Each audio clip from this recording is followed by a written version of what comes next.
Anyway, He's a still guy from thinking Dragon right Ball. now.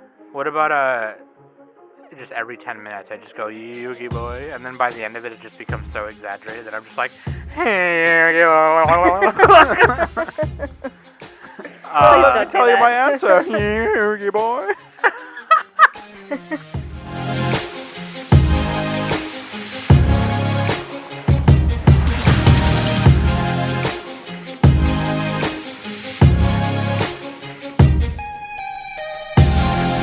Hey everybody, welcome back to the Anime Summit podcast. It's Sam the Bomb, of course. Every week, Sam the Bomb is here. And with me, as always, is Danny. Hello. And Nick. The only thing all humans are equal in is death. Who said that? Well, you'll find out. I'll say it later. Oh, okay. It's on my list. Perfect, yeah. Hey, today on Anime Summit podcast, we're going to go through our favorite villains. We each picked 5 villains that we like a lot or hate a lot, depending on how you that in your mind, whatever. And that's going to be great. We're going to talk about... We did an episode a while, like last year, I think. We did an episode called What Makes a Good Villain, And Did we we? kind of... I forgot. Yeah, that was more so like just discussing like, what do you guys look for, like in a villain? What makes you like a villain, whatever. And this episode, we're actually just talking about our favorite ones. So like this was actually like when we came up with this topic a little bit ago. It's a very original topic, might I add. Yeah, super original. We came up with it. A list topic. We did invent it, actually. We invented it. Prove us wrong. Shut up. Oh my gosh. But me and Danny were like trying to like talk about it today a little bit earlier in the day today. And she was like, this is really hard. I don't know who to put. And I'm like, fuck. And there was like a lot of people that I wanted to put, but like I hadn't seen the show in like a super long time. So I was kind of like, like that one. Or like certain character, like villains that you think are cool, but you haven't even That's seen why the you watch show YouTube yet. videos. Just watch YouTube videos to get Yeah, a no, I refresher. actually did watch some, and a couple of the ones on my list were reminded of me because of like Bob Samurai, especially. Yeah, Alexander and Super Eye Patch Wolf and a couple other people. Yeah, They do some good one. And Mr. Cynical, he does good videos on I those. love Bob Samurai's like videos, and I love Super Eye Patch Wolf's videos for sure. So that was shout out.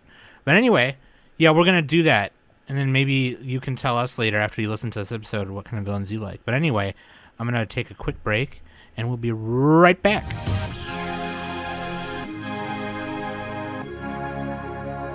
Oh yeah, we're back, and check that out for me, okay? And links.animesummit.net. You can find everything right there. Patreon.com/animesummit.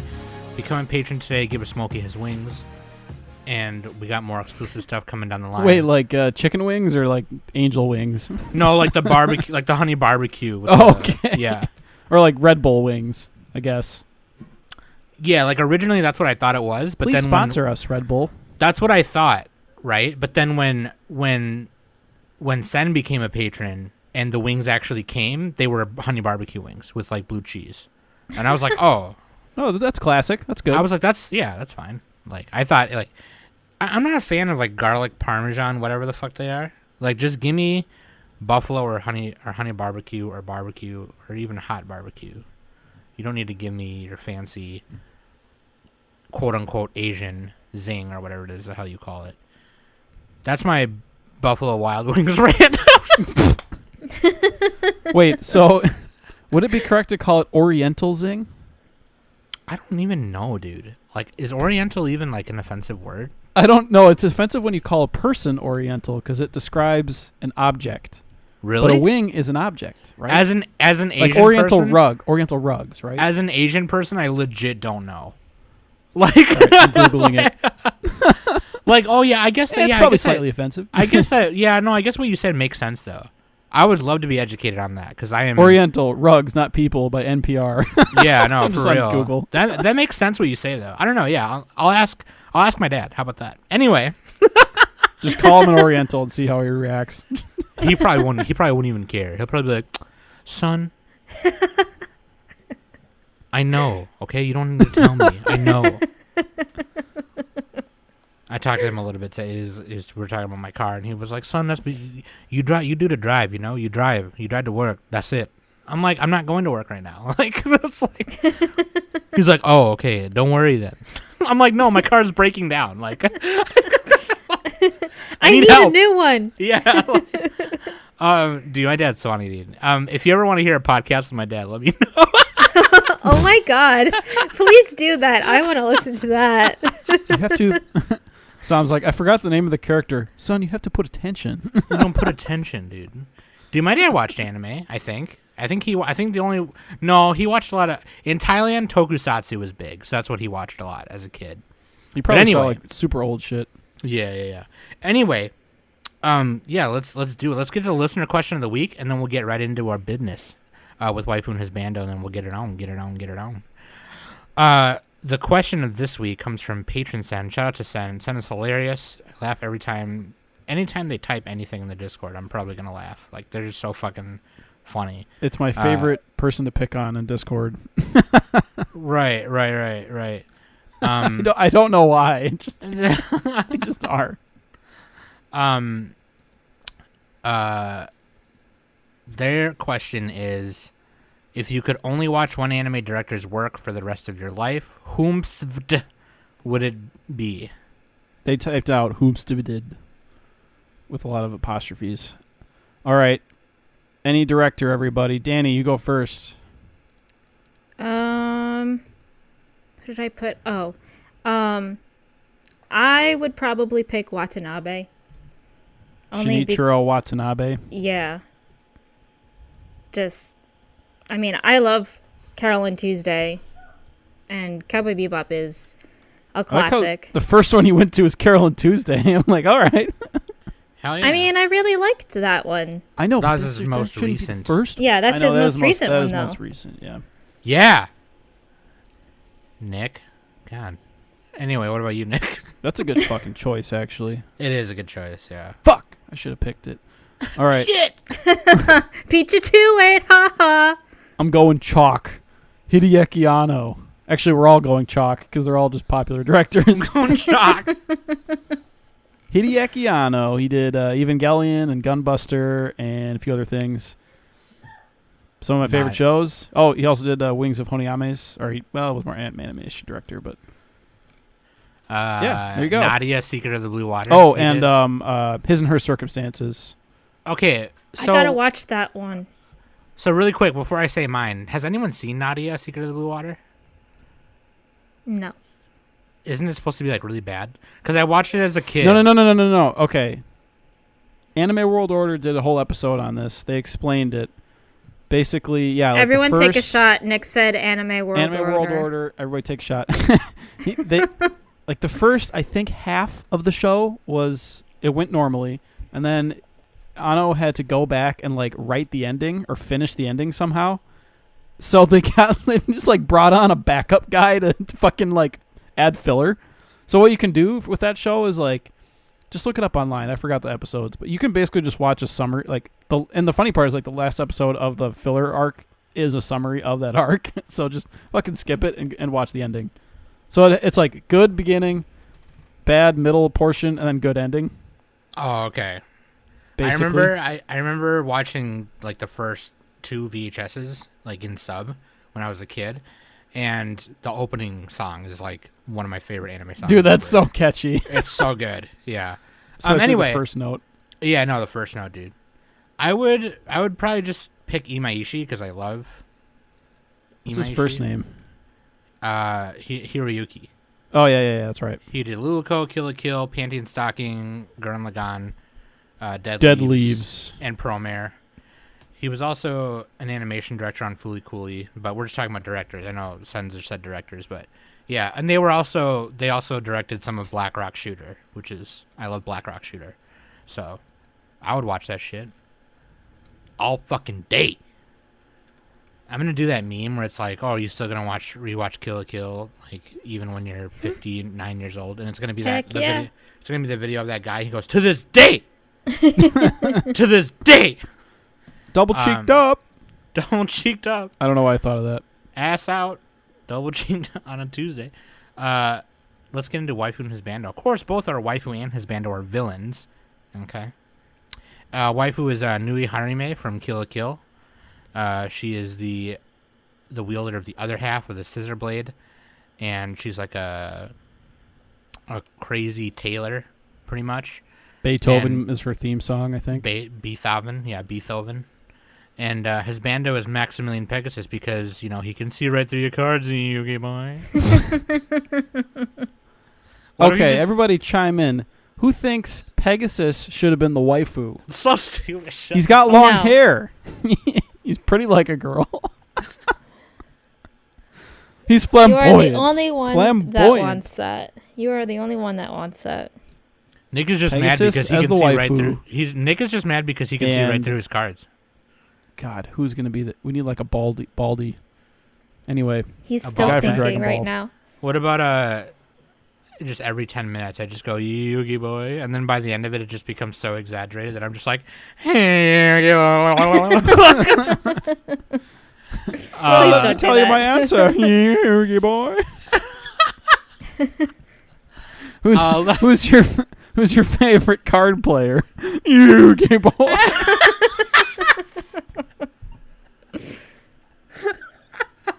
Oh my god. Okay. I'm done. when game stores start opening back up again, like whenever that is, and we start playing I'm gonna start playing like Pokemon or something or Yu-Gi-Oh or some shit again. I'm just gonna do that. I'm just gonna be like, okay, Yu-Gi boy. Anyway. Also, why didn't we pick Ragyo Kiryuin for the waifu? Yeah, actually, why didn't we? Yeah. All right, changing it last minute. Yeah, Ragyo Kiryuin is. She has the best theme song, dude. Blumenkratz.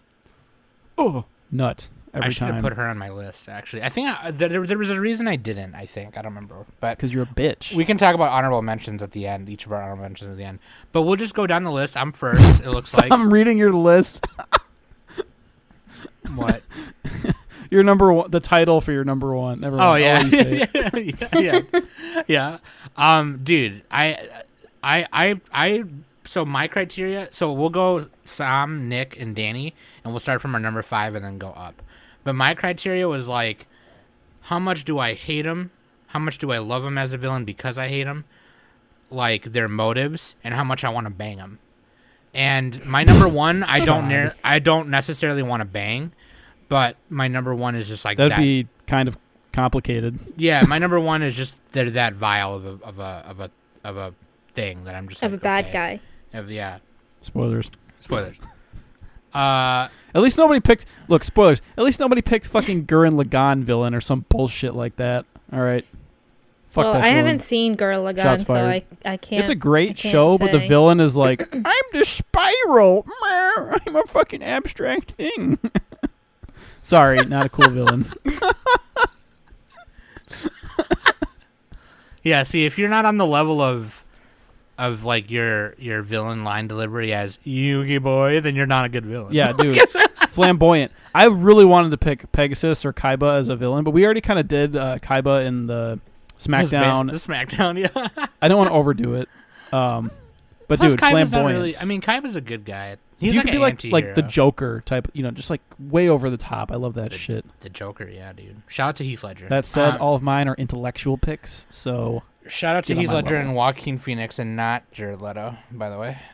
So my number 5 is actually I think everybody agrees with that song. Yeah, no, that's like I'm gonna get damage tattooed on my forehead. That's a universal thing. Yeah, that's not even news. Anyway, my number 5, I picked Dobby because from My Hero Academia. Oh, we're already starting. Wait, we gotta explain the difference between an anti-hero and a villain. Oh, I thought we were doing that later. Oh no, do it now. Sorry. Yeah, because some of these characters are a little bit straddling the line, and like, so basically, anti-heroes are. It's kind of like Loki from the Avengers, or it's like a monster that's on our side. Basically, they don't have as many moral scruples, but they're fighting for the good guys. And then a villain, obviously, is just like they have evil actions and they move the plot. They help move the plot forward. So right. And they they do things that are detrimental to other people or society. You could say kind of Vegeta started out as a villain, then became an anti-hero, then became a good guy. He kind of went through all three. Best character in Dragon Ball. Android 18 kind of went through that too. Android 18 straight up was like villain to good guy because she boned Krillin right after. Instagram model too. Instagram that joint. Or I gotta post a picture of my Android 18 poster. Oh, dude, you have so a poster. Fucking sick. Damn it, dude. I want a figure of Android 18. Damn it, I should have put Android 18. Anyway. I wouldn't trust myself with a figure of that. Oh, ew. Ew. What the fuck, dude? Just drenched, anyway. Dude. So yeah, those are some of the characters that we have here are kind of straddling the line. I think more so Nick and Danny have those, but number 5 for me, I put Dobby from My Hero. Not from Harry Potter. I hate you. Harry Potter is presented Dobby with a sock. With a sock.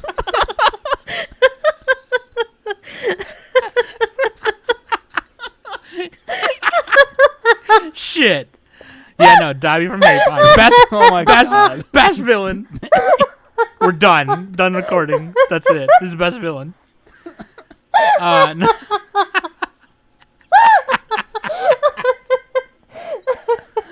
Oh my god. Wait, I can't right now. Fucking A, dude. That's the best. That's the best part of that book is when he puts the sock in the book or whatever. Oh my god. You gave Dobby the crusty sock too, so Yeah. I'm crying. That was funny. And then Lucius Malfoy's like, "You son of a bitch." Anyway. Scared Potter. Scared Potter. You wish. You wish. Dude, the best part of Harry Potter was like the first 4 books. Prove me wrong. I don't care about themes. Fuck themes, dude. Okay, the Half-Blood Prince is really good. I know. I know they're better written. I don't give a shit, dude. I want it to be magical. I want it to be magical. Whimsical. Where's the fucking pod racing? I mean, broomstick wielding, whatever you call it. They had the what's the Quidditch? ball called? Quidditch. They had the Quidditch games where they played against other wizarding schools from other countries. Anyway, this is now a Harry Potter podcast. Anyway, Snape is Voldemort, best Voldemort's boy. your number 4, right? Yeah. Yeah. Harry Potter. Come to die. Such good acting from that dude. Okay, anyways, seriously. Yeah. Avada Kedavra.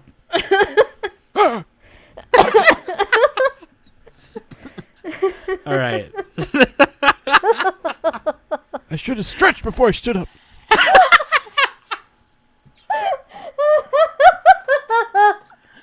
Yo, we fucked up. We fucked up real bad. Anyway, no, dude, that's Don't feed Nagini. She's already eaten.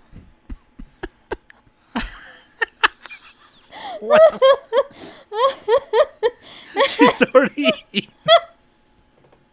I can't stop it no more. Everybody, check out Binge Mode Harry Potter. Great Harry Potter podcast. There you go. All right. God. Anyway, fucking Nick, dude.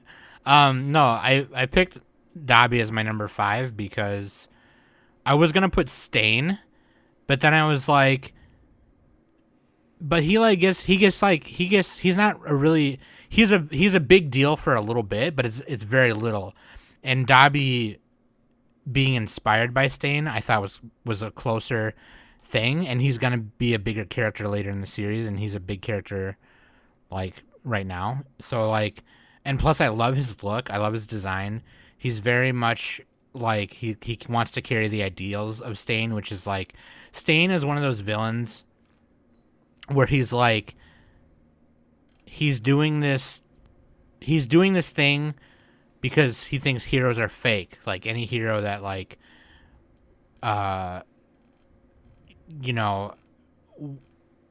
becomes a hero for money, he thinks is fake shit. He's like, nah, that's fucking fake, and I'm gonna kill all of you. So he does crimes for that belief. You can call him a villain because of that, because he's killing people. But like, and that's what Dobby is. And Dobby is really fucking cool. And his quirk is to like control a blue flame, which is badass. And plus, he's just, even though he looks like, he's got like stitched on, burnt skin on him, he's very hot, very sexy. Is he the guy? He's not the guy with the hand on his face, is he? No, that's Handface Johnson. Oh, who's the guy who controls the little girl? That's Overhaul. Fuck, dude, there's so many. Okay. Yeah, Overhaul. I was thinking about putting Overhaul too because he's fucked up. But like, I just wanted to put Dobby because I love Dobby. I really love Dobby a lot. But Overhaul's good too. I might mention the honorable mention. But anyway, Dobby loves you. That's my number 5. I'm sorry, dude. That's my number 5, Nick. So you do. What your order five. are we going in? My next. Sam, Nick, right. Danny, S&D. All right. I was gonna. Never mind. Okay, yeah. My number 5 is Yoshiaki Kira from JoJo's Bizarre Adventure Part 4. Diamond is Unbreakable, and so Kira is like this really. He kind of exemplifies the mundane, and he's a little bit flamboyant. I wanted to get a really flamboyant villain in my list, but it ended up not being like that. So Akira's the closest one I got. So yeah, he's basically he just wants to live an ordinary life. I think his motto is like he wants to get, I think, 3rd place or 2nd place at all times, so that he's always doing well, but like not in the limelight. And he lives in this small town called Morio, and there's not much going on other than him like murdering people on occasion because he has like a fetish for women's hands, and he needs to get a fresh hand every once in a while so it doesn't rot and the smell doesn't distract people. And that's what he wants to do. He wants to live his life, okay? He cuts off women's hands just to keep them. And he talks to them and pets them and puts them in a lunch bag. Yeah. And so like and he has a really cool stand. I forgot the name of it. It's like it has to do with like time and exploding it's a Killer Queen. God damn it, I'm fucking stupid. Yeah, like the band Queen. Yeah. And it has like 2 different modes. But basically, it can. At one point, he's able to alter time, I think. But anyway, yeah. So Akira is he's a really cool JoJo villain because he feels very human. He's unlike Dio. He's not just fucking pure evil. Like he actually kind of wants to live in society, and he's just trying to basically defend himself from the Joestar gang and all of those people. And it's a really quirky show, Part 4 with Kira. So that's kind of why I picked him. He feels a little bit relatable, but he's a little bit of a murderer. So yeah, like he's one of those serial killers. He's got no like real motive or nothing like that. He's just like, he doesn't have any grand schemes. He just is doing it for the because that's his life and that's what he does, and it's like that's fucked up in itself. It's like, geez, man. Just calm down. His stand is really cool though. Like it can basically like blow things up. Killer Queen. It's like those bomb chews from Zelda, I think. Bomb chews. It's a little bit like that. That's the best part of JoJo is all the stands. Like they think of such creative ideas. Like one of the characters, the mangaka in Part 4 can write people's like script in their brain to tell them what to do. He like opens the page of their face. Like it's crazy. But yeah, Kira's really cool. He kind of drives most of that portion of JoJo. Oh, he's got a second stand that he gets later. Okay. Yeah, that's why his stand like kind of evolves, or he gets like a second one. It's been a while since I watched it. He gets a third one, and the third one's called Bites the Dust. Oh yeah, Bites the Dust. I think that's the one that changes time. That's so sick. Well, yeah, because all of the JoJo characters and stands are references to metal and rock. Yeah. So obviously like Queen and Kira Queen, Dynamite with the laser beam. There you go. Hell yeah, dude. Yeah, it's cool. All right, Danny, number 5. All right, my number 5, I picked Akito Soma, who's the head of the Soma family. Yeah, when you put this down, I was like, oh, I didn't think of that. I didn't think of anime like this. I really wanted to like at least put one character that is a villain, but they're not like a killer per se. they're more of like psychologically, mentally abusive to people. And I always feel he's like manipulative. That's like, yeah. On top and of I what mean, you say, but yeah. the more now that we have this new fruits basket, they're obviously going to go into a keto story. And how does Fruits Basket have an enemy? Wasn't that show just wholesome? No. Oh no way, dude. No. Never mind. Like, I only watched like 2 episodes. Maybe you should watch it and find out, you fucking asshole. God. I gave it the old Nick try. Anyway. And besides, I didn't interrupt you while you were talking about your bullshit. Sorry. Why are you interrupting? Because it's a conversation, Dan. We got a conversation. It's a podcast. Wait, no, she said interrupter. I'm insulted that you didn't interrupt me. Because I never watched JoJo, so I ask a question. Have nothing to relate to it. All right, make an inflammatory comment. No more interrupting Danny. Let her go ahead. There goes my Dannyism. Interrupting. Go ahead. I'm having back flashes. Where's James Camry?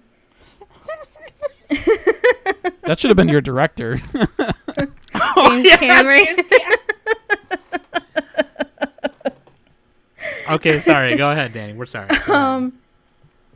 But yeah, no, I wanted to pick someone who was more of like mentally abusive and a little bit more physical. Akito does like hit a lot of the Soma members.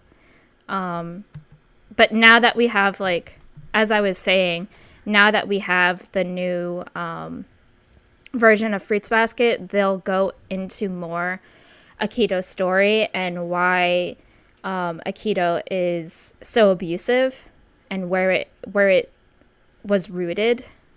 So, because in the manga they definitely go into that, and you find out something that I'm not going to say because it's a major spoiler. So yeah, we're gonna do light spoilers today because we kind of have to, because like the villains have a lot to do with plots. But yeah. We're not gonna be like, this villain kills this character at this episode. Like, we're not doing that. Yeah, and that's why Akito is number 5 for me, because I mean they never really kill anyone per se. They No, that's a spoiler right there, Danny. Now I know they don't kill anyone. I'm just going to be relaxed the whole time. Where's the stakes? There are, because he's got, like... I know, I'm kidding. Okay, I was going to say, Buddy's got way more power than, like, it originally puts out. But, like, when you realize how much power he has over the Soma family, it's, like, it's fucked up. Well, because he's the head of the family and he's cursed. He's the god of the Zodiac family. Yeah. And that's not really much of a spoiler because you learn that from like the beginning. Yeah. So, but yeah, Alrighty. Akito is my number 5. Number 5. My number 4. Wait, I closed my show sheet because I thought it was something else, and we were laughing at interrupting and shit. Okay, hold on. It's Voldemort, remember? Shut up! Well, he has no nose like Voldemort. God damn. Okay, dude. Number 4, and this is like my only. Well, I got like 2 shonen guys on here, but this is like I literally only put him because he's like. Okay, I put Cell from Dragon Ball Z because like I was gonna put Garo from One Punch Man, but Cell is like the OG. Dude, Cell's version. way better than Garo. Cell's way better because like Garo wants to be a monster. That's his whole thing. He doesn't have any other motive than to be a fucking beast at fighting people. And that I was like, what? But there's got to be a villain who's like that somewhere else, and Cell is like that. He is exactly like that. So like he was. Dude, he tanks fucking Vegeta's. What do you call it? Final Flash. Final Flash. He tanked that shit, kinda. Yeah, and so like he was Just made type by that into YouTube. That's like the most epic scene. It is super epic. Like Cell's You gotta arc go the English version with the Bruce Faulkner soundtrack. That's the only way to watch it. Cell's arc is like probably one of the most epic in Dragon Ball Z, in my opinion. I think that's not even like an unpopular opinion. That's like universal. Like a lot of people think that, and it's there's a reason why. And Dr. Gero created Cell he bioengineered him to be like this ever evolving cell, and the cells are programmed or engineered to have cells from like Goku, Vegeta, Piccolo, and everything like that. And then any other data that is accrued by 17 and 18, he is supposed to absorb them to and then become like the perfect fighter. And that's what he does. And it's just like when he becomes perfect in his perfect form, people be tripping and they're like, we can't beat him. So they literally have to go into a time altering chamber where one. Oh yeah, the hyperbolic time chamber. Yeah, and I might be fucking this up because I don't hyperbaric remember. chamber. I don't exactly remember what it is. I think it's like 1 hour is like 1 year in there or some shit like that, or 1 day is 1 year. They literally something like that. Cell agrees to like wait. He builds a stadium and goes, I created the Cell games, and he has DNA of the Saiyans, and the Saiyans just want to fight. Yeah, and so he starts becoming more and more kind of like his programming or his bioengineered programming is supposed to be like kill everyone, destroy the world, take over the universe. But he starts becoming so drunk and insane with like all the power and perfect like shit in his body that he literally just wants to fight bitches. So he builds a stadium and he literally posts up for a week waiting for someone to run the fade on him. And by post up, I mean he literally just stands there for a week. He doesn't eat, do, poop, sleep, say nothing. He literally just stands there. Like he's just with his arms crossed like, Mm-hmm. Just like in his wiki profile. Yeah. That's him literally just standing there waiting for someone to run the fade on him. And like he allows Goku, Vegeta, and Gohan and Trunks to go into the chamber and do all that to get as strong as they possibly can. So when he does fight them, it'll be somewhat fun for him. And that's like that is some villainy ass shit. So yeah, Cell, dude. Love Cell. That's my number 4. For sure. Dude, Cell is legit, man. Cell is legit. All right, my number 4 is another shonen character, Toguro from Yu Yu Hakusho. Oh, man. And yeah, dude, Toguro, there's a Super Eye Patch Wolf does a good video on him, so does Alexander. They talk about like what makes him kind of a conflicted, tragic tragic villain. Because Toguro he's basically the big bad guy in one of the first arcs of the Dark Tournament arc of Yu Yu Hakusho, and he's kind of like muscle for hire. He works for these like evil like bosses, and they pay him money to do these bad these what do you call them, criminal jobs and stuff. But he's extremely strong, and his whole character arc in Yu Yu Hakusho is just fascinating, and it's actually really sad too, like the way it ends and like what you learn about him later on. Because you learn about his past, how like this one tragic event like it kind of pushed him to run away from pain and weakness. So the only thing he seeks is strength, and that's kind of his like the word to describe him is one of them is probably like strength. And because that's all he wants is he just wants strength to compensate for that. So he's ultimately, though, he is seeking defeat by Yusuke in battle. Like he wants strength, but he also wants to be defeated because he knows how bad of a person he is. So in the Dark Tournament arc, he and Yusuke, they battle it out, and you learn about his past with Genkai. That's Yusuke's mentor, and it's he's really humanized as like a character. He's not just pure evil. He's not, he's not like Dio or, some generic villain like Biba from fucking Cabaneri of the Iron Fortress. He's not like that. He's very well rounded. And then Plus, his character design looks fucking awesome, dude. He's like this ultimate like 80s style muscle man with sunglasses and never wears a shirt. He's just like huge. Yeah. He's super intimidating. He achieves this like these different forms of muscle that like come out of his body, and A carapace of muscle.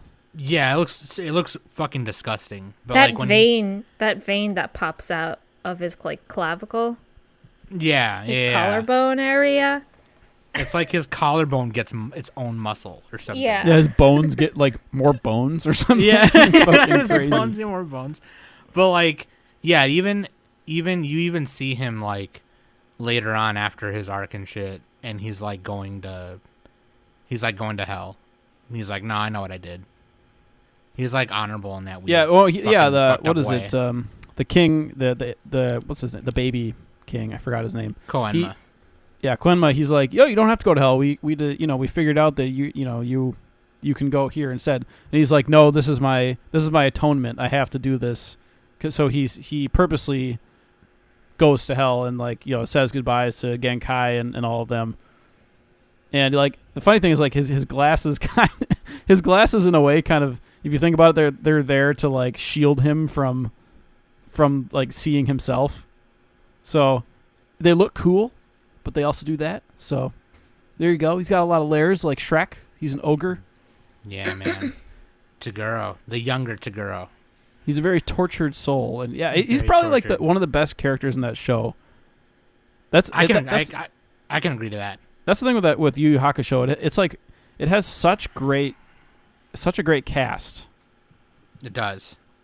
The villains are really good. Even like the four Sank Beasts in the beginning, or not the beginning, but the second arc, the Spirit World arc, like they don't have a lot of layers like the rest of the villains. Yeah, they're in pretty the basic, show but do. that's fine. They're pretty basic, but they're still really cool, and like they just get better, I think. But even then, Toguro's still the best one, I think, for sure. Yeah, Sensui is probably second, or Sensui, arguably. Sensui, dude. The Psychics arc. Oh shit. All right, Danny, number 4. All right, my number 4 is Naraku from Would bang him. Inuyasha. Say it again. Would bang him. You would bang Naraku? Hell yeah, I would. I wouldn't bang surprise. Naraku. Danny picks Inuyasha. The Spider Hanyo. Hell yeah, dude. I mean, Naraku! Inuyasha has a lot of good villains, like including the movies. The movie villains were fucking nuts. Yeah, I think movie my villains are personal cool. favorite movie villain would have to be in the second one with the mirror lady. Yeah, I fucking forgot her name already. The queen from Snow White. Kaguya, I can't remember. Anyway, The castle we're not through talking the about them. Yeah. The castle through Uh, the looking glass or whatever. Yes, yeah. Not gonna work here anymore anyway. That's her What? name. Well, Not gonna work. But anyway, yeah, no, I picked Noraku just for nostalgia reasons because he is the main big baddie of the entire show. I hate him. Like, Yeah, that's he's annoying. pretty much why I picked him for number 4 The because I most hate annoying him. villain. He is an annoying villain. He doesn't like, he sends minions to do his dirty work. So And he manipulates other people and He- other yeah, demons he to man- like go he- and do his shit. Yeah. yeah. So Even though he literally has every potential in the world to do it himself, he just right, he just doesn't. He just doesn't want to because he thinks he's superior over everybody, and he just, the fact that he manipulated Kikyo and Inuyasha to turn against one another is just like, dude, what the hell? What is your motive for this? I don't understand. Because for the Yeah, lulz, he did it Danny. because he jealous? wanted to. Yeah, and Yeah. he was jealous. Like, damn, dude, shut the fuck up. God, like, what the fuck is your problem? Like, I'm watching Naraku Top 10 Moments English on YouTube. and he is like, he like, there's no way to beat him, like, without Yeah. some kind of crazy thing, which I won't say. but like he's just like unbeatable. Like and when if you watch the series, he literally is like there's like no way. Like how do you do this?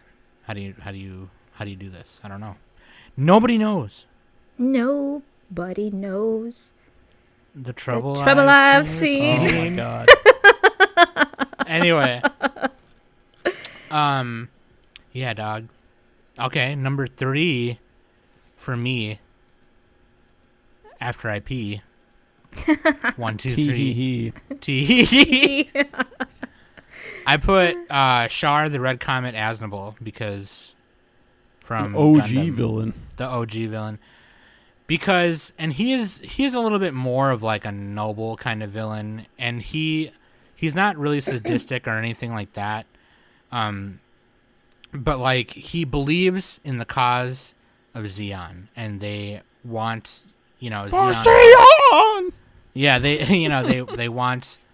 they want political reign on the universe and shit, and he does so because of his parents. His parents were fighting for Zeon and stuff like that. His dad is named Zeon Zum. Not gonna work here Bacon? anymore anyway. Not gonna work here anymore anyway. Yeah, I don't know why you keep saying that. What does that mean? Like, It's from Office Space. oh yeah, They're like not here, Naga Hasapina, not gonna work here anymore anyway. yeah, can fire him. That's right. Yeah. Yeah. No. I totally forgot about that part. No, dude. Char Aznable is cool. Because he's badass. Like his character design is pretty cool. his character design is super cool. Oh yeah, it's iconic, dude. There's always a Gundam clone of him in one of the. Yeah. And like pretty much every season of Gundam, somebody with a helmet or a mask on. A mask in some way, or like blonde hair. Especially the mask thing. My face is scarred. Ugh. Zex Marquise wears like a mask like that from Gundam Wing. I think there's like a version of him where he wears a mask and helmet thing like that. And originally he pilots the Zaku 2S, and that mobile suit is strictly built for him to handle inertia and speeds better, because he naturally is just such a good pilot that if he would to pilot a regular Zaku, he would he would break it, because he's so naturally gifted as a pilot, and maneuvering these heavy mobile suits the way he does, he would break a normal one. Like he would legit break a normal Zaku. So his every mobile suit that he pilots is built for him, whether it's the Zeong or the Zaku 2. Does he have the Gundam superpower? What do you call it? A new type? Yeah, he's a new type. He's a new type, Yeah. right? Yeah. Yeah, and he doesn't have a mobile suit that has those new type things in him until the movie Char's Counterattack, I think. He might have in the series, but I don't remember. But I know in the movie Char's Counterattack, his Sasabi has those capabilities. It even has like the little pods thing that you can control, telekinetically and shit. But yeah, dude, he's amazing, and he's really honorable. Like he's like in the middle of battle, he'll be like, "All right, Amuro, you and me." And if people try to interrupt him, he will literally, even if it's his own people, he will kill them. He will be like, "Nope, this is man to man, pilot to pilot, mobile suit to mobile suit. This is honor. Fuck you. Don't interrupt, or I will literally send you to hell. Fuck you." Like, he's got that kind of honor, He will, like, literally defend that, and it's fucking badass. And he just wants to carry on the name of his parents and Zeon, and ultimately that kind of fails. He has scruples. But yeah, Access Zeon Anti-Earth Zeon group and the Neo Zeon group. Yeah. But, like, yeah, he's amazing. And he was nicknamed the Red Comet because of that. Because of, like, He's one of the only guys who can go toe-to-toe with the Gundam pilots. Yeah. Because the Gundams are, like, ultra overpowered. It's bullshit. Yeah. Yeah, Gundams are, Gundanium alloys. Woo! But, like, yeah, at the Battle of Loom, during the early parts of the 1 Year War, he fucking wrecked bitches. and that's why he was nicknamed the Red Comet. So, hell yeah, dude. Char Aznable, he's badass. He will die for his cause, or he will kill you for his cause. Doesn't matter which way. He will even manipulate people if it means that he can get ahead to do what he wants to do. So, it's fucking crazy. He takes advantage of people's emotions and shit. Like, he's also just really smart. So, hell yeah, dude. Yeah, all right, it'd be hard to have a dumb villain. now that there's I think Bizarro. Bizarro Superman. I guess, yeah. Sure. And Bat Zorro. Anyway, because what is their plot if they're dumb? It's just like, it might as well just be a force of nature then. Yeah, that's true. I don't know. Anyway, my number three. My number three is Light Yagami from Death Note. Yagami. And part of the reason why we differentiated between anti-hero and villain, because he starts out as an anti-hero. He finds the Death Note. It's it's a notebook you can write. If you write somebody's name in it and you picture their face, boom, they can die any way you want them to, and you write it in there. And so he starts by killing like the worst criminals that he can think of, and eventually that like catches people's attention. That he starts getting Kira starts getting investigated, which is the Death Note's Light's like alter.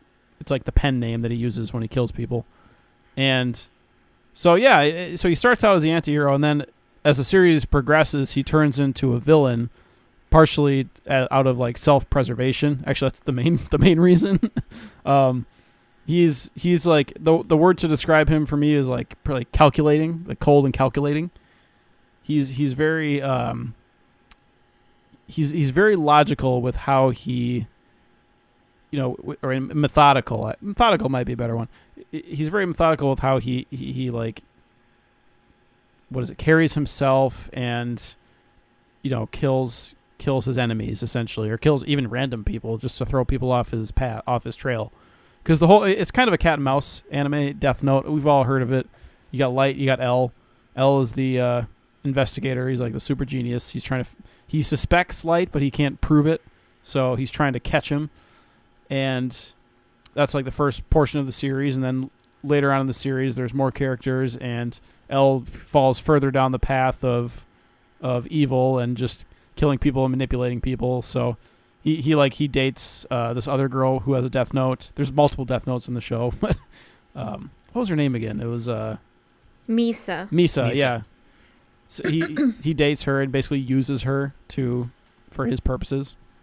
But she doesn't care. She's all like, manipulate me all you want. I still love you. Manipulate me, daddy. Yeah. And yeah, dude, it's great. And he's also like a conventionally like super smart, super attractive guy. So everybody trusts him, because that's how it works. The key thing you said here is that he's methodical. Like, he'll literally think, like, he'll be walking down the street or whatever. This is just an example. This doesn't happen. But, like, he'll be walking down the street and think, like, oh, I'm going to go into this restaurant. I'm hungry. It's like, oh, but if I go in there right now, people are going to see this and this and this and blah, blah, blah, blah. And then he'll literally alter minor decisions like that to make sure. Yeah, he's constantly figuring out how to not be suspicious. Yeah. Don't be suspicious. That's why the famous potato chip scene is where he's... I'll take a potato chip and eat it. He's writing people's Take names. a potato chip and eat it. Yeah, so post that clip. Post that clip in here. All right, I'll put that clip in, yeah. And the whole like point of that scene is he was under surveillance in his home, so he had to like study. And he knew about it. He was studying and then also watching the news on like which who are the criminals. So he had like a little mini TV inside of a chip bag, and he's like watching the TV and then doing his homework, but also writing in the Death Note. So yeah, he's doing two things at once. And eat it. All right, number 3. Danny. All right, my number 3 is Isabella from Promised Neverland. Man. Oh yes, she was the mother. She's the caretaker. Yeah, the mother.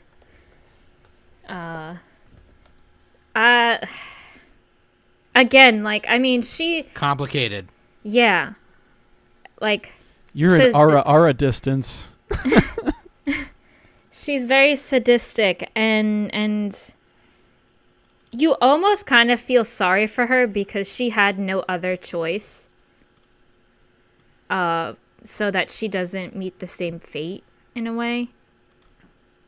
Yeah. So, and it's not like you don't know when I was watching the show, I really wasn't sure if she was enjoying it or she was Putting just on so, that face. yeah, just so dead and so numb inside that she just got used to it. And it's all like, this is my fate. Yeah. So I don't know if she's even. I don't know if I'd even consider her a villain. I don't know. She does some It's- pretty fucked up things. She does. Like that's what's weird about her, and that's what makes her complex. She's and like that's an why it's cool. antagonist. Yeah. Because throughout the whole show, she's like she knows that She works for the villains, I guess. So yeah, And she's kind of a lower down villain. she knows that Emma, Norman, and Ray are up to some shit, and so she acts like when she's confronting them about it, saying little like whispering little things in their ear. You know? Yeah. She acts very, very sadistic and very like, haha. I'm ahead Oh, of and the you by, basic like, plot 10 of steps. Promised Neverland, in case people don't know, you have this orphanage, on this isolated area, and they find out the dark truth that the orphans are. You find this out in episode 1. Okay, can I just spoil it? Yeah. So the orphans are being harvested for monsters to eat, and Yeah. you got the mothers like Isabella who take care of them and also like surveil them to make sure they don't escape. And once in a while, one of them children is actually taken in to be trained as a mother. So that's what Isabella was.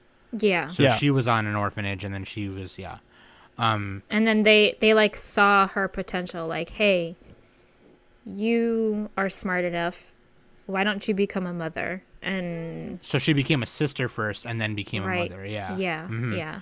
And it actually shows that in like one episode, and that's when you start kind of going, oh. Oh. Well, like, there's another sign to this character, Yugi boy. Yeah. But, and like, that's why I kind of like her as a villain, well, as an antagonist for this show, because while you're watching it, you're just all like, how can she be okay with harvesting orphans for these monsters? Like, where did she, like, what happened to her, really? And then that's when they went into her little arc and pretty much solved the mystery on why she's the way she is.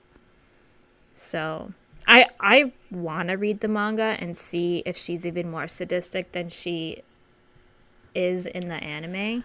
Yeah, I'm about to read it. I kind of really don't want to wait for the anime anymore. Now that it's delayed. If I get excited for the anime, I might still I'll probably still watch it, but yeah, no, Isabel. I don't think she's sadistic either. I think she's just intimidating. There's one part in the show where she does something, but it's not. She doesn't like enjoy it.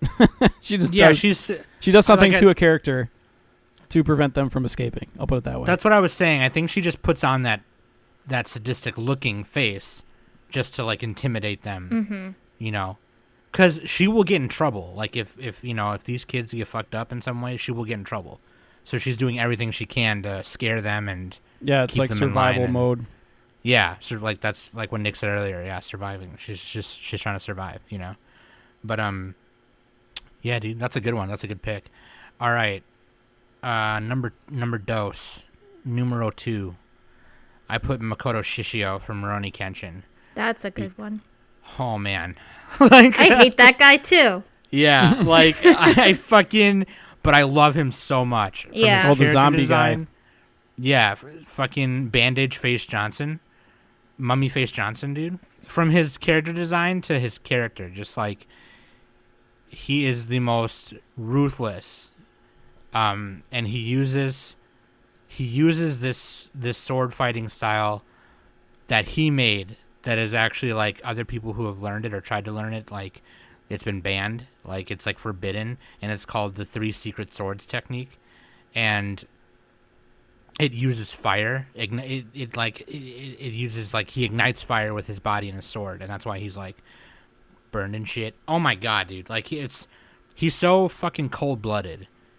He will do anything in his power to make his regime on Kyoto happen, and he will make you think that your loyalty is something to him, and then he'll turn around and kill you if it means that he can get closer to Kenshin or to whatever it is he's supposed to do. Just like that thing, that Rick James thing. Cold-blooded. Straight up. I love villains who are just so ruthless and sadistic and fucked up. It depends on the kind of fucked up. Like, if it's the Shishio kind, I'm kind of like, all right, that's badass. If it's my number one kind, then I fucking hate it. Like, you know what I mean? But like, oh man. And he's also like, he's on the level of like Cell just wanted to be strong and be a monster. And Shishio then, wants like, to take over the world. Char Asimov wanted to take over the world. He's like Cell and Char put together. Because like by midway through the fight at the ending fight with Kenshin, he's having fun. And he's just like, if I die here, like, I don't even care anymore. Like, this is the best part of my regime. I will never think otherwise ever again. And as long as I get to fight this man till the end of time, I don't give a fuck. Like, I swear to God, if he didn't kill Kenshin by the end of their fight, he would legit let him live just so he could fight him again. That probably would have happened if it went that way. But like, man, I love Makoto Shishio. So badass. And he's strong as fuck. He fights literally with fire. He will literally fucking set himself on fire if it means killing you. Like, oh my lord. But yeah. Yeah. Starting a revolution in the Meiji government. And I think his group or whatever is called the Jupan something. The Jupan. Not gonna work here anymore anyway. Jupan Katana. Here we go. Ain't gonna work here anymore anyway. Yeah. God damn it. Anyway, yeah, dude, that's my number 2, Makoto Shishio. I keep thinking you're gonna say Makoto Shinkai. Makoto Shinkai, dude. This is the best villain. That guy. Makoto Shinkai. He made Koka do that stupid joke for 15 million years. Anyway. Yeah. The Kimi no Nawa update. Yo, Oh God. fuck that, dude. Fuck all that. I'm having backflashes again. PTSD over here. Anyway, go ahead. Number 2. Yes. My number 2 is Johann Liebert from Monster. The Naoko Johann Urasawa Liebenheimen? Monster. Johann Lieberheimer. No. No, that's not. He is basically like the next coming of Hitler, except he's not Hitler. He more lurks in the shadows. No, he's Johann Lieberheimer. No, you can at least make it funny, Danny. Like you're I'm Unterbar. making it Johann funny. Unterbar. See, that's funny. Yeah, free Underbar. Unfortunately, Monster isn't like licensed to stream legally, and you can't even buy the DVDs for a reasonable price either. So it's like, well, fuck, just pirate it. Anyway, it's kind of like it's kind of like Katanagatari. It's like in the same ballpark. Okay. You know, you're gonna have to just pirate this to watch it. At least at the time of this recording, it's worth it though because this show is a masterpiece. Right next to Super Mario, it's a masterpiece. So Johann is like this. He's kind of the word to describe him is manipulative and nihilistic. He's one of those people who just doesn't have any connection to the world and to like he doesn't have like a purpose. He doesn't enjoy life. So he does things to bring everybody to his level of nihilism. Like he's not actually very strong. He doesn't have any superpowers. The only thing he can do is bring out the darkness in people. That's what he does. And he's kind of like Jaws where like you don't see him very much, but when you do it's like, "Oh shit." And yeah, so like the basic gist of it is at the beginning of Monster you have Dr. Tenma. He's he's this doctor. He's a famous surgeon, and the hospital asks him to. We need you to operate on the mayor, and then Tenma's like, no, I'm going to operate on this kid because he was here first, and the kid turns out to be Johan, and he had his Damn. So yeah, Johan was like, he was shot in the head. You learn why he was shot in the head later, and it's like, oh shit, that's why he was shot in the head. I don't want to spoil exactly what happens, but yeah, it's crazy. Like, so the reasons why he was shot in the head, and then he's saved by the Dr. Tenma at the expense of Tenma's career, because like the hospital, they wanted to get political favors, so they had him. They're like, oh, you're going to work on this person instead, but he refuses. So he saves Johan. Johan grows up to be this like basically a monster. He's like bringing out the monster of people. That's like his whole thing. So that's why he's super he's insidious. Insidious might even be a better word, because he like manipulates everybody else to like change society and just burn it all down, because that's what he wants. So yeah, that's kind of like his gist. It's crazy, dude. That's crazy, dude. That's some crazy shit. He's like the most psychological villain on my list, definitely. Yeah. Attacks the mind, attacks the heart, goes right for it. Shit. All right, Danny, what's your number 2? My number 2 is Light Yagami Oh, okay. from Death Note. Oh, yes. Yes. Pretty much just like a little bit similar to what Nick said earlier. Light, he's an anti-hero who just became out to become a pure-ass villain in the end. The reason why he's my number 2 is because he's actually the main character. You're following a bad guy. It's not like Death Note is a show and you follow L around. Although that probably would have been really cool too. But yeah. There was a live action L movie where it was just following L around, and I think like it did really well. But yeah, it well, you do based get on to like anything. see their thoughts, though. You still get to see what L's thinking. Yeah. Yeah. But anyway. I mean, this is just one of the few shows that actually follows a villain per se, which is it's definitely a refresher, especially when you want like some twisted shit going on. Mm-hmm. Excuse me, Death Note definitely has a lot of twists and turns, and a lot of characters that you can hate. So if you want to be mad at someone, definitely watch this show, because you'll hate a lot of characters. I know I did. Yeah, pretty much I know it's just I L did. and Light who are the best ones by a mile. Yeah. Ryuk is pretty fun. Yeah, He's I mean, interesting. a lot of the characters are fine and like they make sense, but they just don't compare. Yeah. So, but yeah, Light is my number 2. Okay, my number one is Cube from Madorno Buongiorno. That's why I was laughing. You fucking Yeah, that's why typed I was out laughing earlier. Madorno Buongiorno. Puella Madoka Magica is from Cube from Madoka Magica. God, I hate that thing. This is I'm gonna spoil, but like I'll try my best not That's to. the but word it's really that it hard. always uses. Entropy. That's it. Yeah. It's for the greater good. So basically, Cube appears in like the beginning of the show, and he says, "I'll grant you a wish, literally whatever you want, but all you have to do is become a magical girl and fight witches." And girls fall for it, and they do it, and their wish is granted, whatever that wish is.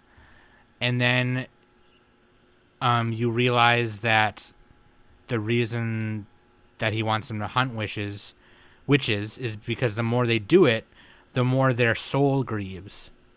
And when that soul is fully grieved and becomes fully like just hardened in darkness, then Cube will harvest it for energy for his people. Yeah, Or so their the more people. witches they fight, the closer they are to death. Is that how that goes? Yeah, like every time they fight a witch. I forget exactly how it works. I've seen it's been a while since I watched Monica. The more they fight witches, the more their soul grieves. But then and why do like- they have to fight witches? because There's a it's reason what they makes, have to fight them too, right? Yeah, it's what makes their soul grieve. Like going into the witchy world, it like They don't it fucks know with that their shit. it's doing. They don't know that it's. They're basically getting harvested, kind of like Promised Neverland. Yeah. And actually, I say he when Kyubey's actually genderless. Like everyone of their people is genderless, but like they're this weird fucking creature, and they don't have any emotion at all. They don't care. They literally just go to this planet, talk to the girls, the high school girls, and say, hey, we're gonna do this thing, and like. It's fucking weird when you think about it, right? Because people have like theorized about it, like, oh, what if Kyubey went to some other planet where the people look different, and instead of turning them into magical girls, they turn them into some kind of like different kind of soldier that fights witches or something. It's just that Kyubey happened to go to Japan, and magical girls were like a thing, you know what I mean? So that's what they did, you know? But like, I don't know. Either way, by the end of it, when they're like explaining this shit, Kyubey's like it's like this little cute bunny cat thing, right? The look on their face is actually, you think they're cute, and then when all of this is revealed, you realize how empty and emotionless the face of this cute little creature is, and it's really disturbing. Yeah, he's an incubator. Yeah, he's what they call an incubator, and he incubates these soul gems until they're fully incubated, and then he harvests them for energy for their people. That's literally what it is. And these girls that are becoming magical girls don't know even that. know. Yeah. And by the time they do know it, they're dead. They're gone. Spoilers for Madoka. Their souls are gone. They're tortured It's kind of forever. big. It's kind of big spoilers, actually. Yeah. So yeah, I shows. told I you. mean, everybody's seen Madoka by now, right? I've told sort you. of. I've told But you all about spoilers. That's not the reason the show is good, though. The reason it's how they do it. Yeah. And that's not all that's only some of them, it's not specific events. But it's crazy, man. That to prey on innocence and then just emotionlessly like manipulate it is unfathomable to me. To this day, like anything that just hurts innocence for the sake of hurting it or for whatever kind of fucking stupid fucked up benefit, to me is just fucked up. And it I can see Kyubey's like face in my mind, even not looking at the page I have open right now, and it's just like so blank and empty, and that is just disturbing. That's more disturbing than a yandere smile to me. Like it's just like, I love yanderes, man. Yanderes are cool, but like that is fucking no, go away. Like fuck all that nonsense. Sam, if Kyubey came to you right now, what would you do? Well, nothing. There's nothing I could do because it literally can regenerate its body. If I cut off that don't make a bitch's deal head, with it. I would just be like, go somewhere else. Go. Please you know leave. What? There's this guy I know that is not that far from me. I'll drive you over there. His name is Nick, and like, He'll do what you want. Well, I'll make a deal. I need that. Yeah. I need more Nendos. Howie Mandel comes in. Let's make a deal. I need that Lily Nendo. The Lily Nendo, dude. I need more Nendos. Speaking of which, Right Stuff birthday sale is going on. Anyway. Wow. Nick, number Major one. plug. Major plug. Yeah, we don't know. Sponsor. Huh? Nick, what do you got for number one? All right, my number one is Griffith from Berserk. Surprise, surprise. That's a good one. That's a good pick. Are you John Candy now or something? Or I'm John Candy. Yeah, Griffith, dude. I'd fuck him. So here's the thing. He's like all these other villains. He's too pretty to be. He's a good-looking guy. Oh, so is Johan. So is Light. Light and Johan are pretty. Taguro's not very pretty. He's kind of bulky. Yeah, Taguro's. Yeah, Genkai saw something in him. Kira's okay. Well, that's when he was younger and not all fucked up. But yeah, Griffith. So he is the leader of the Band of the Hawk. Berserk is like this medieval style fantasy show. It's a dark fantasy, and Griffith is the leader of the Band of the Hawk. They're a mercenary gang. They fight for these different kingdoms. I think they fight for Midland or something. And they're joined by he recruits Guts and Casca and all these other characters to help fight. And his ultimate impossible dream is to be is to be like king, right? Is to basically rule the world. But he thinks that he wants to be a good king and everything. But like you learn later on that like as the show goes on, he's you see like the real cost of his dream. It's like just him standing, on a pile of skulls and bodies. Like that's the only way he can achieve that. So like the key word for Griffith is ambition. He's too ambitious. He will stop at nothing to get to his dream. And if you think about it, he never should have even tried to do that because it was impossible. It was literally impossible for him to do that. And the only way he could make it happen was the eclipse. And I won't say what the eclipse is, but you'll have to watch Berserk to find that out. But yeah, the ending of Berserk especially, you find out why Griffith is my number one villain. Oh, I think Sam, you've seen it, right? Oh yeah. Yeah, I didn't watch it until you finally told me to watch it, but yeah. I'm talking about the 1997 Berserk anime specifically, not the new ones because those take place after anyway. Yeah. But yeah, and like the cool thing about Griffith is he's actually like he's very charismatic and he's a great warrior and a great leader and like he's pretty likable and everything. People listen to him. Yeah. I'm like kind of spoiling that he's a villain like by talking about it because you don't necessarily suspect him of being a villain early on. It's what he does at the end that just like, okay, holy shit. Sure, yeah. He makes a choice at the end that's definitely is irredeemable.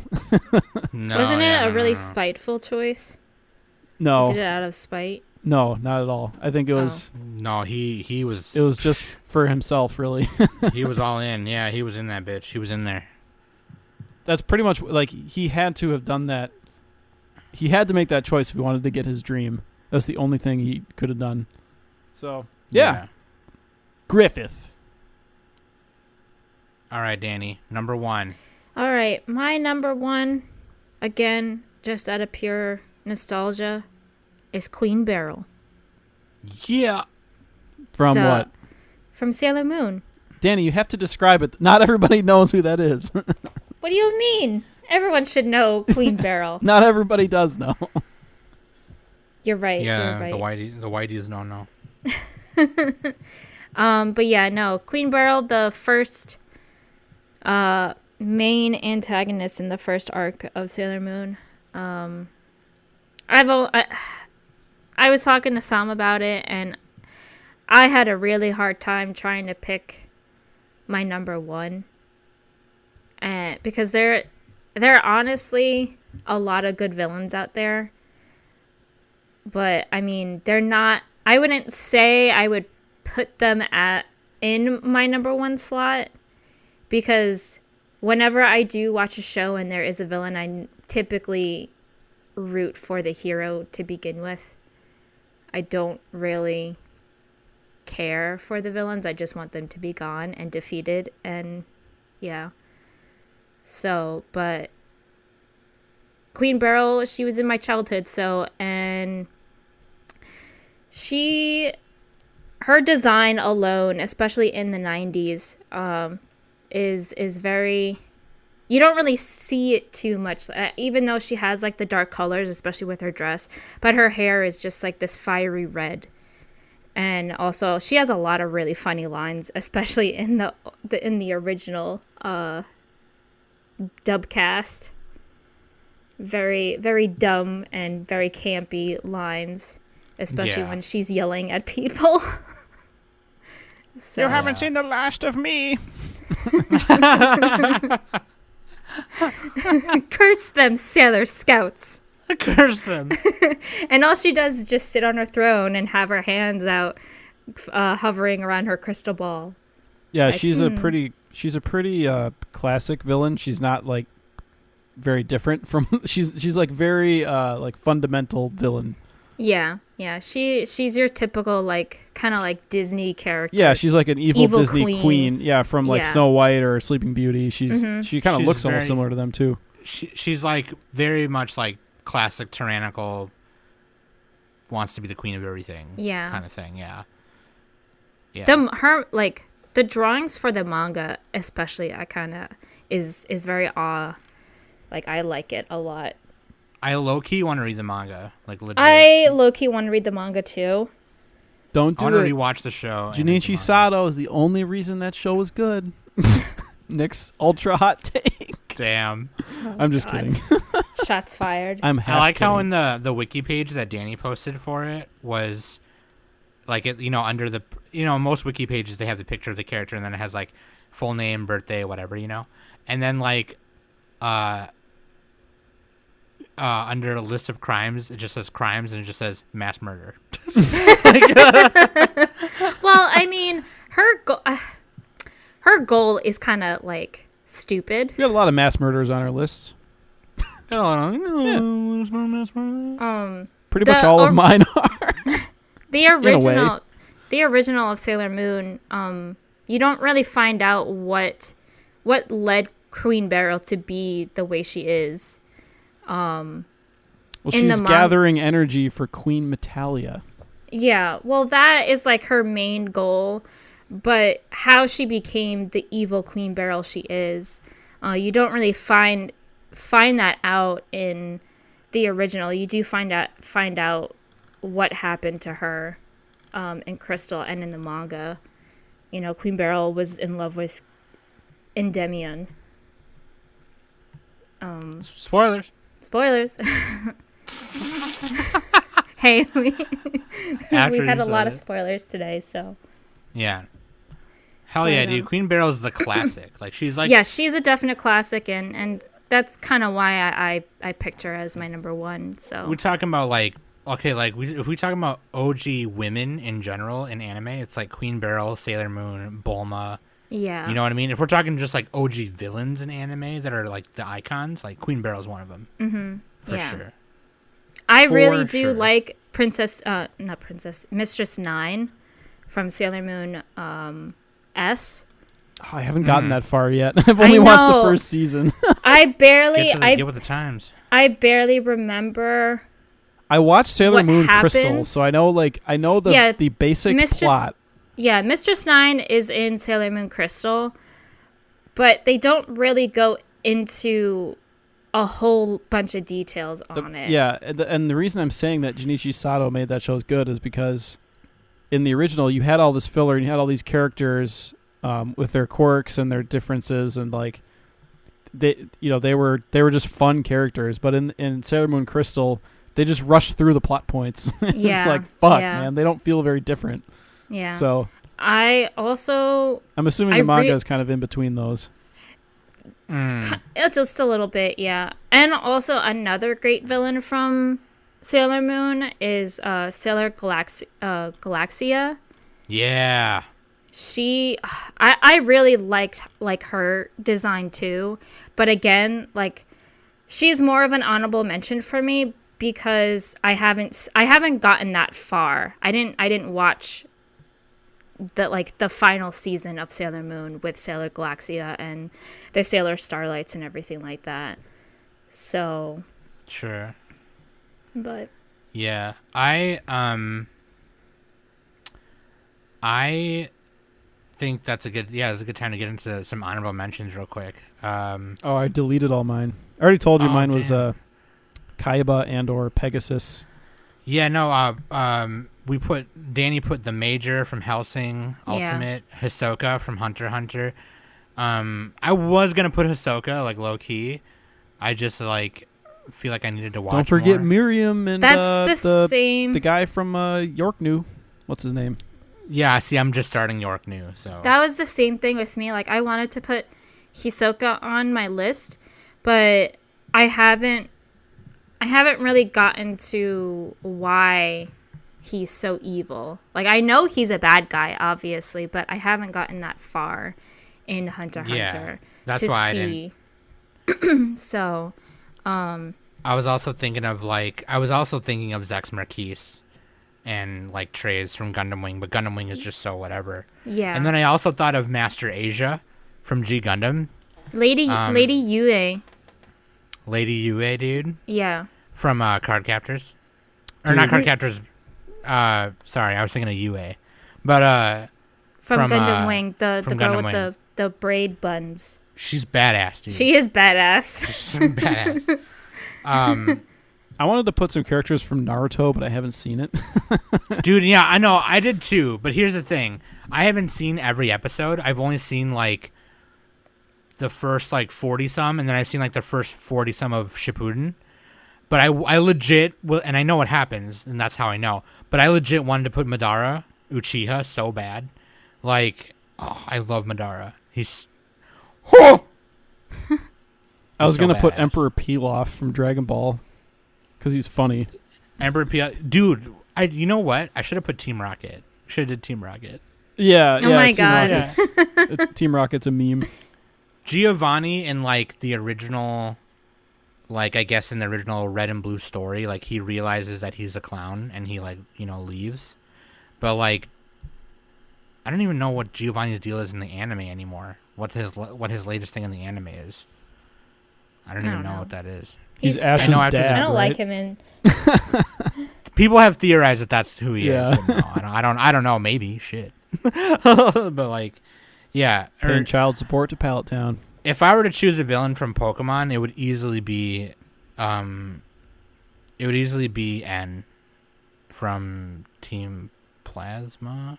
I think they're called. I don't know, dude. I don't I haven't know. gotten that far. Or it'd be Guzma. It'd be Guzma from Team Skull, because the Team Skull gang, they literally just walk around waving their arms up and down like they're rapping, even though they're not.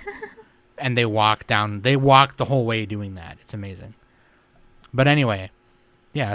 My list is perfect, though. Just saying. I don't. My need number one honorable was gonna be mentions. Darth Vader, but I couldn't do that. Yeah. Oh, he was in Daikon 4, the animation. Daikon 4 For a quarter of a second. Daikon 4 the animation, dude. Hell yeah, dude. Or I also would have put, like, I was gonna put Overhaul also from My Hero, because, like, what he did to, you know, I forgot her fucking name already. The little girl, his daughter. What he did to her. Because, you know, if you can do that shit to your own child, you're some kind of fucked up, you know. No. The most fucked up father is Oh yeah, Shao Tucker. Yeah, Tucker. Fuck Yeah. that guy. Hashtag Fuck Tucker's a that fucker. guy. I low key was gonna put Show Tucker too, but I just Why he not, was a- dude? He's not like the main Yeah. villain. Because the reason why I didn't is because I think that's literally everybody in the anime community's number one. Like, Well, he's literally like the most everyone's- evil character, kind of. One of them. It's universal. So I wanted these lists to be personal, and Shao Tucker Yeah. is like universally number. He's public enemy number one in the anime community. He's so I didn't want worst- to put that. He's worst boy. He's the first seed right there. Absolutely god tier worst boy, like legit. Fuck yeah. that guy. You do that shit to your own kids, man. Fuck you. Oh my god. Oh god. Stop it. I hate PTSD right now. No. All right, man. Let us know who some of your favorite villains are. Let us know if we missed any. Let us know Um, how good my list was. Let us know how good Nick's list was. Okay. Because holy Let shit, us I'm know just if you gazing at it. hated Nick's list. The only thing I would change on my list is, like, I would put Kaiba on there because he's a meme. I think he's funny. Nice, dude. So, yeah. Nice. All right. I love you guys. Thanks for listening every week. You guys are amazing. And the three of us are excited to be doing some cool stuff in the near future. I'm not going to say anything about it right now. But one of those cool things is AnitubeCon 2020, which is coming up in a couple weekends. So be on the lookout for that. Follow the Twitter AnitubeCon, at AnitubeCon. Okay, we're doing that with some other creators. I think For Neverworld is going to be on a panel too. So that's super crazy. And then thank you for those of you who are patrons. I love you guys. That being said, I've been Sam, Danny, and Nick. And this has been the Anime Summit Podcast, Yugi boy. Yugi boy. Yugi boy.